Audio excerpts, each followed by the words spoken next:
ஏனிலாம் இந்த சொந்தம்லாம் நம்மள மதிக்கவே மாட்டாங்க. அந்த காலத்துல சும்மாவா சொன்னாங்க, பணம் இருந்தா எதிரி பல்லும் மின்னும், பணம் இல்லன்னா சொந்தக்காரன் சொல்லும் கொல்லுன்னு.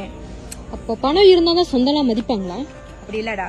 இங்க வேறு சொந்தக்காரங்க ரெண்டு விதம். ஒண்ணு, நம்ம வாழ்க்கையில முன்னேறினா முதல்ல பொறாமப்படுறவங்க அவங்கதான். நம்ம கிட்ட காசு இல்லைன்னா கூட கேவலப்படுத்துறவங்க அவங்கதான். சும்மா முகத்துக்கு முன்னாடி சிரிச்சுக்கிட்டு முதுகு பின்னாடி மத்த சொந்தங்க கிட்ட போயிட்டு நம்மள மட்டமா பேசுறாங்க பேரு, அவங்க கிட்ட ஒட்டி இருக்கிறதால விலகி இருந்துடணும். ரெண்டாவது விதம், ரத்த சொந்த உணர்வோட பழகிறவங்க, நம்மள யாருக்கிட்டையும் விட்டு கொடுக்காம இருக்கிறவங்க.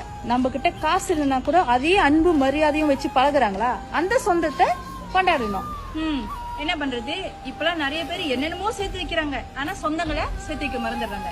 நல்ல சொந்தங்கள் கிடைக்கிறதும் கடவுளோட வரம் தான்.